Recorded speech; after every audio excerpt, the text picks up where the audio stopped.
Hello, wonderful people of the internet. It's Handy Jeff, and I have been a really bad dad to my Grand Marquis. This is an 07 Mercury Grand Marquis, so I haven't changed the oil in I don't know how many miles. The dash is burnt out. It very well could have been, I don't know, 10,000 miles, honestly. I drive this every weekend when I deliver pizza at one of my part-time jobs, and as you can tell, she's a little rough. So it's time to give her a little bit of love. If you need to know how to change your oil, that's what we're doing in this video. We are going to be changing the oil in this 2007 Mercury Grand Marquis. But this is the same process if you have any Ford Panther platform, which the Ford Panther is the Mercury Grand Marquis, the Lincoln Town Car, or the Ford Crown Victoria. But also, this would work for pretty much any vehicle you have. It's fairly straightforward. And if you don't know how to change your oil, it's time that you learn. Let's go.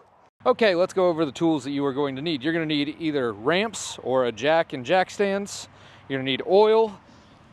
This particular vehicle with a 4.6 liter V8 takes 6 quarts of 5W20. So I've got 6 quarts of 5W20, Valvoline, the high mileage stuff, because let's just say that this Grand Marquis has about 300,000 on the clock the last time the ECU was read.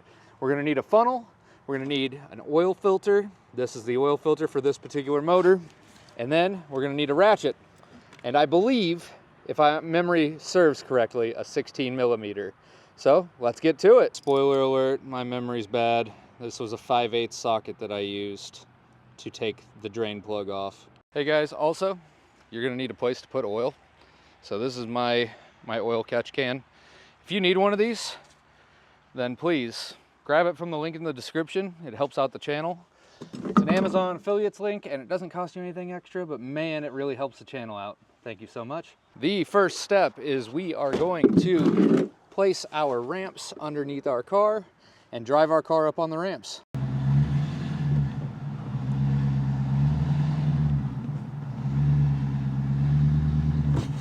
Then the next step, we are going to go ahead and pull this hood latch.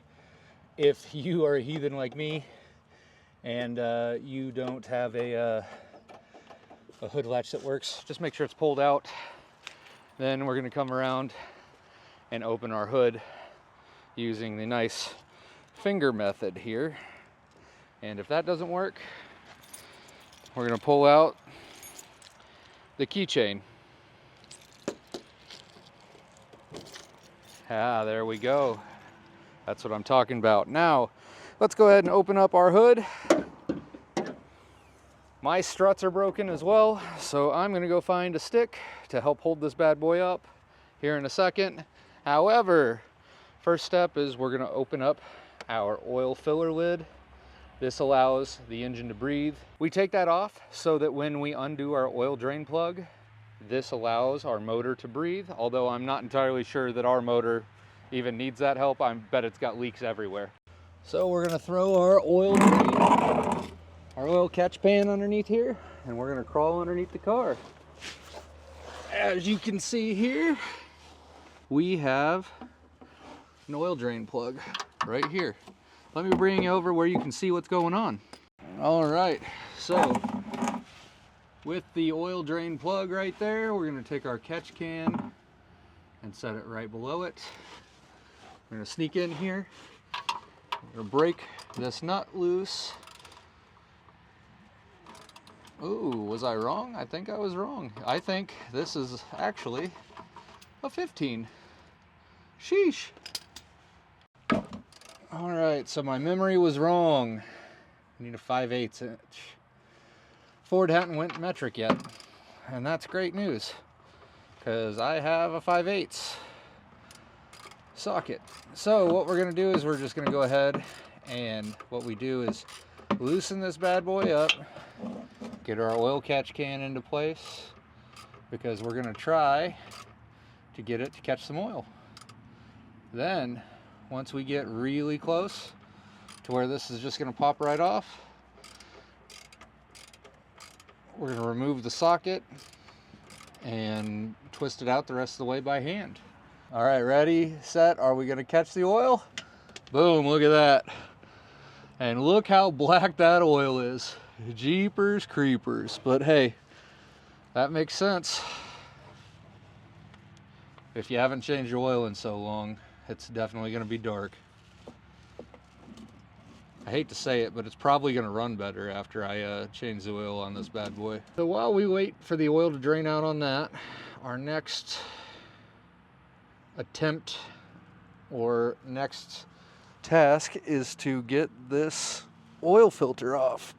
Now, I don't have an oil filter wrench, but I do have a large pair of channel locks. So I'm going to go grab those. Normally you can get this off with just your hand. All right, I'm just gonna reach up in here with this pair of channel locks. Got it set to the widest it'll go. And see how it twisted right there? We're just gonna break it loose enough that I can grab it using my hands and untighten it the rest of the way. This would also work with an oil filter wrench if you had them. But you know what? These channel locks, they saved my life a time or two.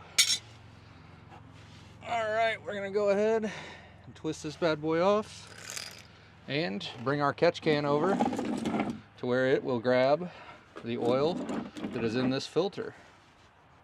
As you can see, I'm losing quite a bit of oil all over the place.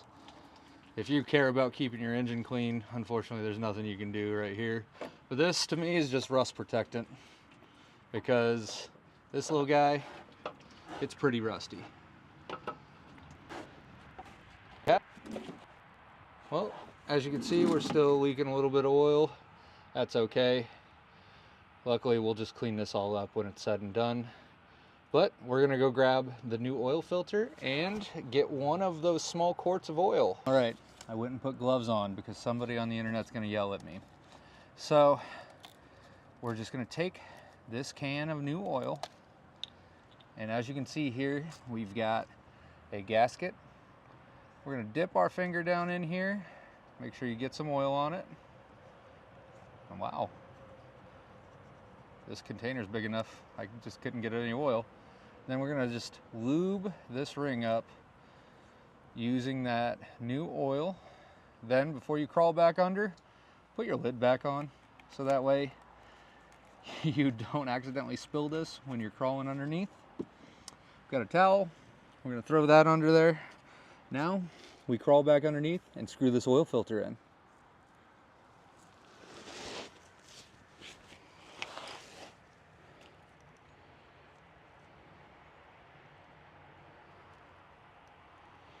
All right, this is where our oil filter is, and I've got this rag. I'm gonna wipe the dirty oil off just to make sure that we don't have any debris on this mating surface, because that's a bad day.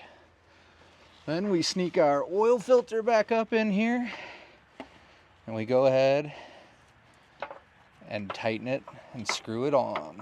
Remember, righty tighty, lefty loosey.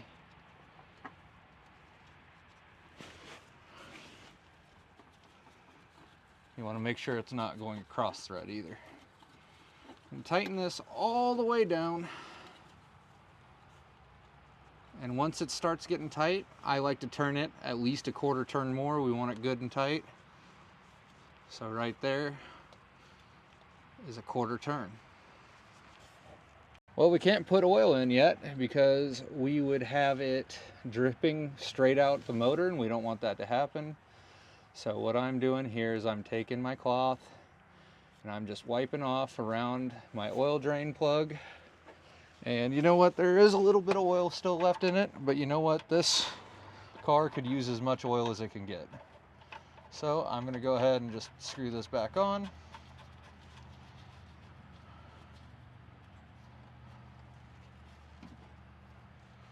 And once it's all the way in there, what we're going to do is we're going to take our socket and we're going to go ahead and tighten it up.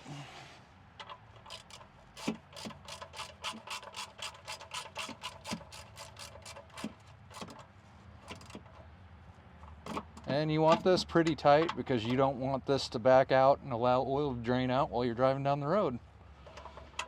All right, that is the fun part.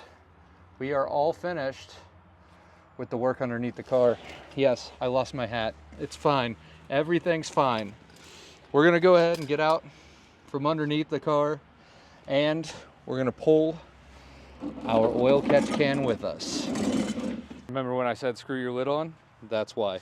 Anyway, let's grab the other oil and our funnel. We're gonna wipe this funnel out and bring our big jug of oil over.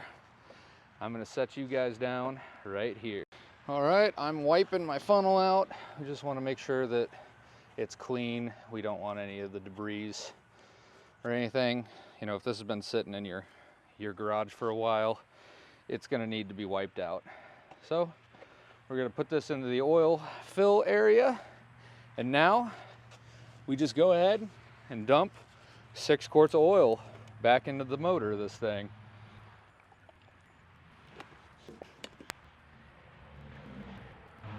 Every last drop. We're going to remove our funnel and go ahead and put our cap back on, just like that. Now we got to start this baby up and let it run for a little bit. My best guess, probably about 10 seconds. We just want to fill the oil filter back up, so that way when we check the oil level, we're checking it with a full oil filter. Let her roar to life. I hate to say it, but this car's definitely running better with an oil change. Yikes, don't do that to your poor car. I feel bad.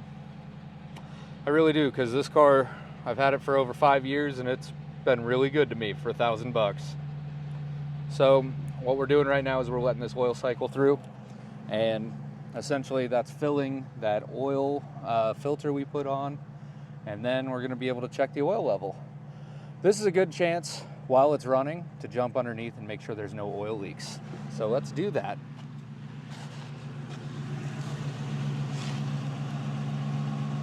Well, we're not leaking any more oil than we normally would. As you can see, there's a puddle from where the oil filter leaked onto the floor, but otherwise, looks like we're good.